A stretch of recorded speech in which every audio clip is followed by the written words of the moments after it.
Buenas noches, bienvenidos a Este Oeste. Mi nombre es Quique Godoy y hoy estoy sustituyendo a Alfred Cashman. Hoy vamos a conversar acerca de un tema que es por demás interesante en estos momentos y ha estado en todos los medios y tiene que ver con la deuda y específicamente la deuda flotante, que se habla de esto cada 4 años cuando estamos haciendo un cambio de gobierno. Todos los años sucede, cada año, cada 31 de diciembre, se queda algún remanente de pagos de un año para el otro, pero especialmente esto hace historia, esto hace ruido, cuando estamos cambiando de una administración a otra administración. Hoy vamos a conversar acerca de este tema con dos personas que conocen perfectamente bien del tema. Nos acompañan Maynor Cabrera, del Instituto Centroamericano de Estudios Fiscales, ICEFI, y José Alejandro Arévalo, diputado, pero que además fue ministro de Finanzas Públicas durante el gobierno de Álvaro Arzú del año 96 al año 99. Así que para conversar de este tema vamos a conversar con ambos y vamos a iniciar tratando de definir un poquito de qué estamos hablando, qué quiere decir deuda y qué quiere decir deuda flotante. Así que buenas noches a ambos, muchas gracias, bienvenidos, gracias por estar acá.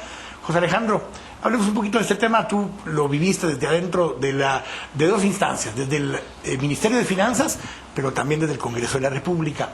Hablemos un poquito de esto, bienvenido. Muchas gracias, Maynor. Quique, es un gusto estar acá. Bueno, la verdad es que el Estado tiene deudas como cualquier persona. El Estado es una persona jurídica como tal, contrae obligaciones y tiene derechos. Y en ese sentido, en la contabilidad del Estado se registra los componentes de los adeudos que tiene, y la deuda la podemos clasificar en la deuda bonificada, que es la deuda de los bonos que ha emitido el gobierno, en la deuda multilateral, que es la deuda que le debe a los organismos multilaterales, y hay un tercer tipo de deuda, que es la deuda de los proveedores del Estado, tanto de bienes como de servicios. Y ese es todo eso, digamos, que integra la deuda del gobierno. Hay otras deudas ya más sofisticadas, que es la deuda contingente, pero son términos ya más, pero específicamente es esto.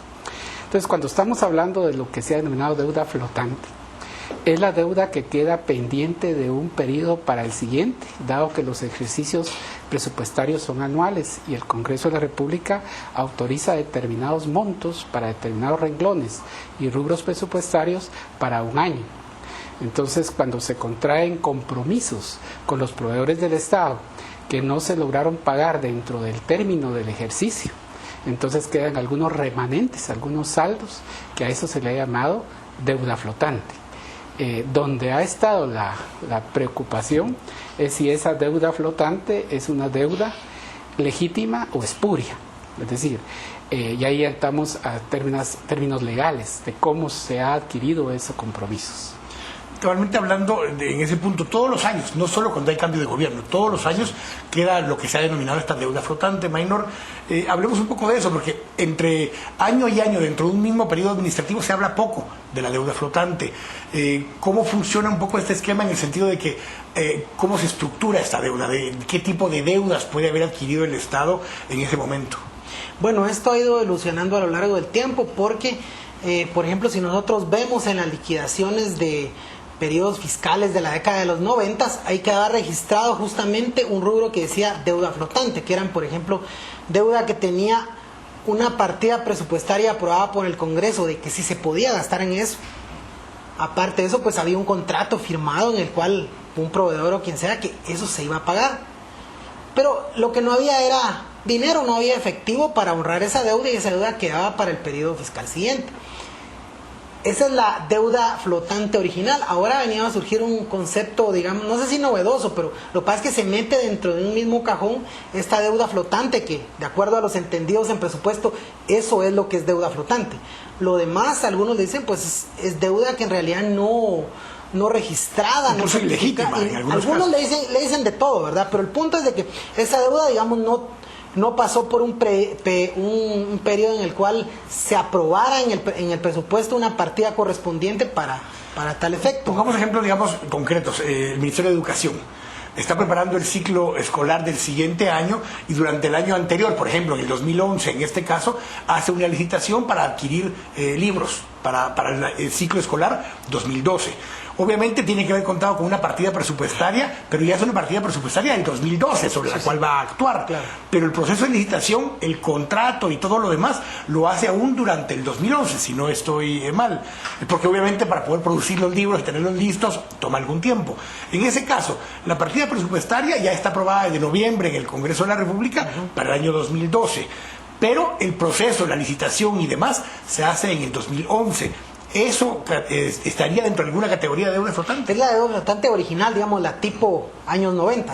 La nueva deuda flotante, el problema es de que ni en el 2011 pasó por el Congreso y pues en el 2012 va a surgir en algún momento en alguna oficina del Estado cuando pues inclusive puede ser que ni siquiera exista un contrato. Hay de todos, hay unas que tienen contrato, otras que no tienen contrato, pero la mayoría, digamos como que les falta algo, ¿verdad? Les falta algo como para llegar a ser como un contrato que se firma, por ejemplo, con una empresa proveedora y ya tenía su partida presupuestaria aprobada en el año anterior.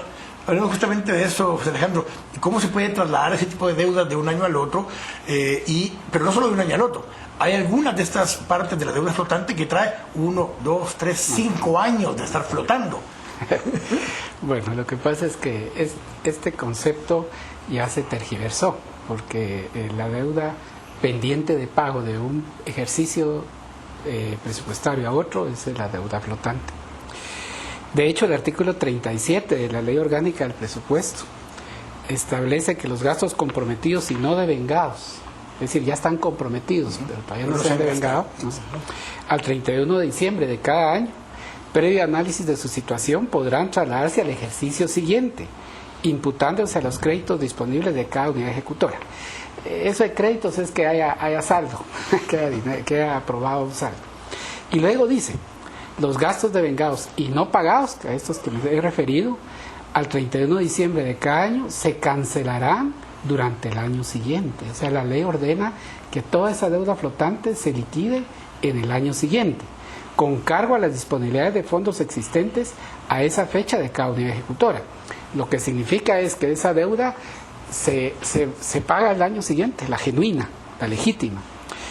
Y lo único es que le resta a las partidas aprobadas de ese año siguiente, porque estamos pagando algo que correspondía al año anterior. Y el caso más típico es en las empresas, yo creo que en las empresas comerciales es muy sencillo. Y los contadores me van a entender.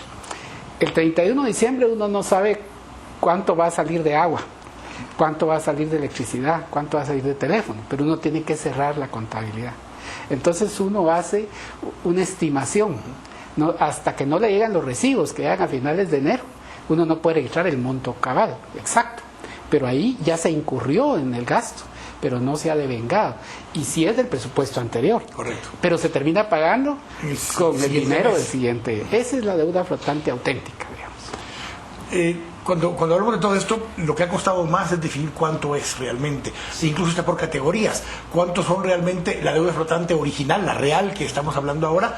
¿Cuánto es una deuda flotante que se han adquirido compromisos, más no existe partida presupuestaria ni en el 2011 ni en el 2012? ¿Y cuánto de estos son compromisos que tal vez ya están contratados, pero no se hizo ningún proceso para adquirir las fuentes de financiamiento adecuadas para poder pagar esto, no digo el siguiente año, en ningún momento? Tengo que ir al primer corte, pero primero vamos a hablar un poquito de esto y vamos a hablar de qué tipo de qué instituciones es donde más está representada esta deuda flotante y qué tipo de problemas puede generar esto a la hora de ejecutar el presupuesto ya del 2012, por ejemplo. Vamos a ir al corte, estamos acá en Este Oeste, acá en Canal Antigua.